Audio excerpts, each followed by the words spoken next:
안녕하세요. 재경입니다. 오늘 추명가 95번째 구절 공부해 보겠습니다.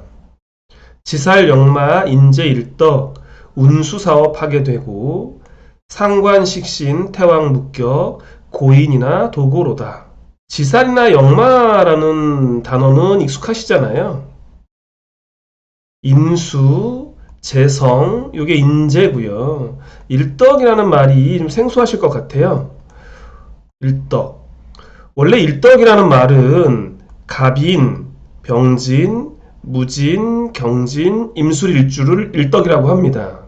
그래서 일정 조건을 갖추게 되면 일덕이 귀격을 짜게 되는데, 사실 이 본문에서는 일덕을 이렇게 해석하기보다는 일지로 이렇게 놓고 보면은 뜻이 쉽게 통합니다. 지살 역마가 인수나 재성 혹은 일지에 있을 경우 이렇게 첫 줄을 읽으면 좋을 것 같아요. 그러면 어떤 일이 벌어지느냐? 운수 사업을 하게 된다. 운수 사업이라고 하는 것은 뭐 택시나 버스 혹은 항공, 해운 뭐 등등 여러 가지 사업을 말하는 것이죠. 자, 아래 구절 좀 볼까요? 상관, 식신, 태왕, 묵격. 그러니까 상관이나 식신이 태왕하고 격을 이루지 못했을 경우에 이게 묵격입니다. 상관 식신이 태왕하고 격을 이루지 못했을 경우에 고인이나 도고가 된다. 이 고인이라는 말은요, 제가 좀 표시를 해놨는데 이게 이제 고용된다 이런 의미인데요. 그래서 삭을 받고 남의 일을 대신해주는 사람을 이제 고인이라고 합니다. 현대 대부분의 직장인들이 고인에 해당하겠죠. 도고는요, 이제 이게 죽일 도자고 팔 고자입니다. 그래서 짐승을 죽여서 파는 사람을 도고라고 합니다. 그러니까 상관이나 식신이 지나치게 왕성해서 격을 제대로 짜지 못했다. 그러면 남의 불임을 받는 피고용인이 되거나 혹은 짐승을 죽여서 파는 그런 직업에 종사하게 된다. 뭐 이런 직업을 과거에는 그렇게 귀하게 보진 않았으니까요. 그래서 식신이나 상관을 귀하게 보지 않는 시각이 드러나고 있는 겁니다. 실제 사례를 보면서 안내 드리겠습니다. 먼저 위에 있는 사주는요, 1913년 11월 14일에 출생하신 말콤 맥린이라는 분의 3주입니다. 말콤 맥린 이분은요, 제가 이전 동영상에서 한번 안내를 드렸습니다. 일간이 기토죠. 그런데 지지 일지에 해를 두었잖아요. 이 해는요, 소띠 입장에서는 역마살에 해당합니다. 그리고 기토 입장에서 해는 요거는 정제잖아요. 그러니까 나의 재가 역마에 놓여 있는 거죠. 이런 경우 제가 아까 안내드린 윗구절에 해당하는 거죠. 재성이나 인수 그리고 일지에 역마나 지사를 둔 경우에 해당합니다. 말콤 맥린에 대해서 잠깐 안내를 드리자면 컨테이너를 발명하신 분이에요. 이 컨테이너 발명을 통해서 전 세계 물류 체계가 혁명적인 변화를 갖게 되잖아요. 그리고 이분은 사업으로는 뭐 트럭 회사를 먼저 운행하시다가 나중에 선박 회사로 확장하신 분입니다. 어떻게 보면 현대 어떤 운수업에 어떤 이정표를 세우신 대단한 분이시죠. 다음 사례 보실까요? 1906년 1월 15일에 출생하신 아리스토틀 오나시스라는 분의 3주입니다. 일반적으로 뭐 선박왕 오나시스라고 알려지신 분이시죠. 이분은 그리스 혈통으로 아르헨티나에서 무역과 해운업에서 대단한 큰 성공을 거두신 분입니다. 전 세계 경제를 좌우할 만큼 거대한 선박 제국을 이룩하신 대단한 사업가시죠. 사주 한번 볼게요. 을사년에 출생하셨고 기축월 기미일에 출생하셨습니다. 기토일주고요. 기미일주잖아요.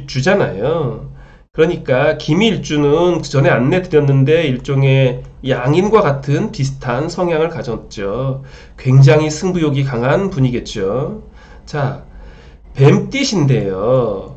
요 사가 기토 입장에서는 정인에 해당하잖아요. 게다가 띠에 이렇게 살을 두면은 요게 지살이잖아요.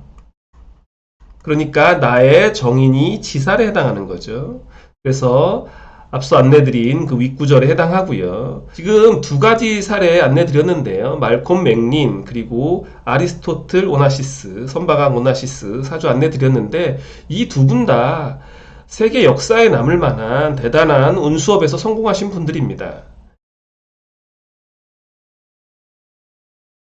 그 아래 구절 더 좀 자세히 살펴볼 건데요.